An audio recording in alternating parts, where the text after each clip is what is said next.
반갑습니다. 말씀과 함께 하루를 시작하는 주님의 백성들을 예수님의 이름으로 축복합니다. 2023년 6월 28일 수요일 오늘 주신 말씀은 로마서 15장 22절부터 33절까지입니다.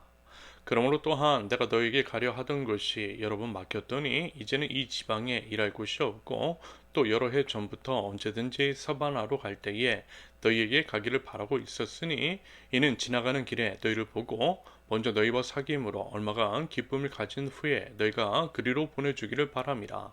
그러나 이제는 내가 성도를 섬기는 일로 예루살렘에 가노니 이는 마게도냐와 아가야 사람들이 예루살렘 성도 중 가난한 자들을 위하여 기쁘게 얼마를 연보하였음이라.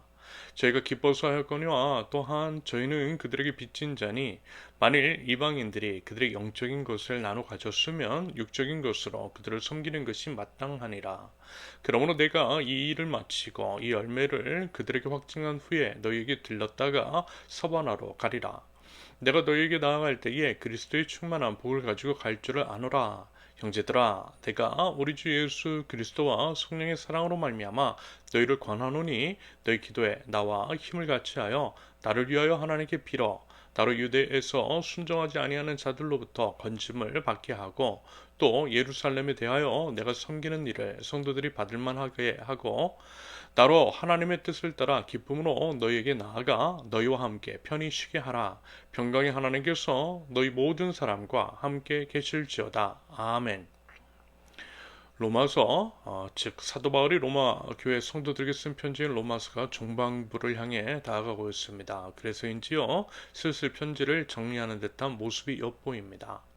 사도 바울은 앞으로의 계획, 즉 어느 지역에서 복음을 증거할 것인지에 대한 대략적인 이야기를 꺼내고 있습니다. 원래의 계획은 이런 것이었대요. 궁극적인 목적지는 서바나, 지금으로 말하면 스페인이죠. 사도행전에서 예루살렘과 온 유대와 사마리아와 땅끝까지 이르러 복음을 전한다라고 하는 말씀에서 땅끝이 바로 서바나입니다. 로마 제국의 끝인 서바나.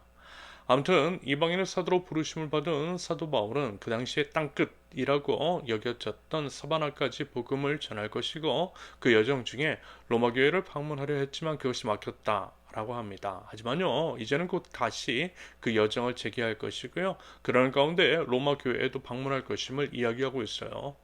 이러한 설명을 통해 우리가 이제 엿볼 수 있는 그것은 사도 바울의 로마 교회와의 사역의 공유일 것입니다. 앞으로 이제 사역 계획을 공유함으로써 하나님 나라를 이루어가는 동역자로서 로마교회 성도들과 함께하는 것이겠죠. 함께 기도해달라라고 하는 의미도 있는 것이고요. 사역을 이루어감에 있어서 물질적인 필요 같은 것들도 요청하는 것, 바로 그 목적에서의 사역 공유라고 할 수 있겠습니다. 맞아요, 여러분. 하나님 나라는 이렇게 함께 이루어가는 것입니다. 함께 이루어가는 거예요. 혼자서가 아니라 함께 이루어가는 하나님의 나라. 그리고 이렇게 함께 이루어가야만 나 혼자서 다 했다라고 하는 식의 교만과 오만도 부리지 않을 것입니다. 하나님의 일은요 누차 말씀을 드리지만 하나님께서 친히 이루어 가시되 하나님의 사람들을 통해 교회 공동체가 합력하여 그 일들을 이루어가도록 하십니다.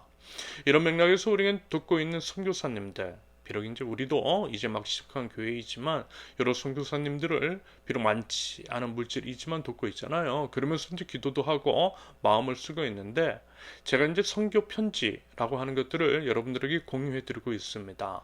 선교 편지를 통해 선교사님들의 근황 및 선교 사역에 관한 소식을 알 수가 있는데요.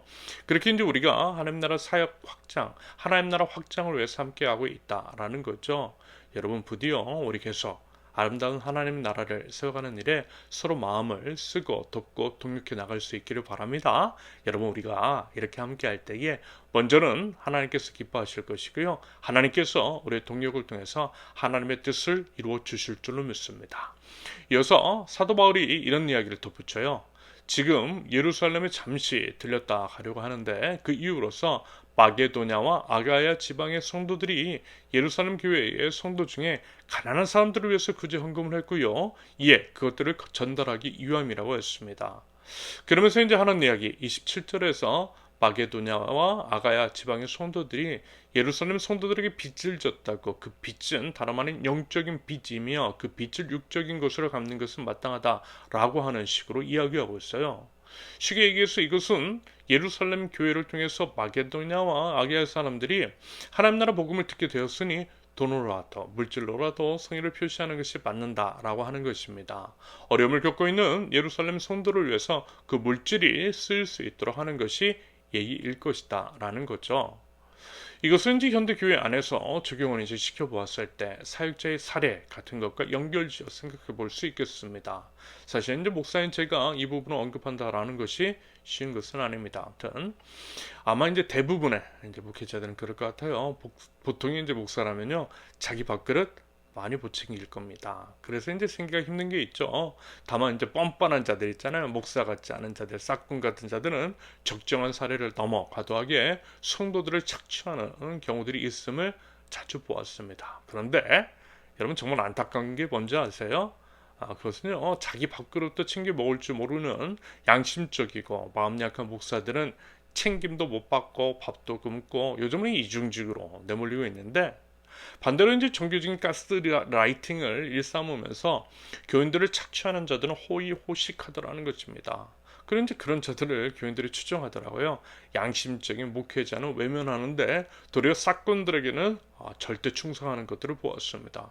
이게 참 아이러니하면서도 목사들도 조금은 교인들에게 이제 서운한 면들이 있죠. 과거 이제 부사역자 생활하면서 이런 것들 너무 많이 경험했습니다.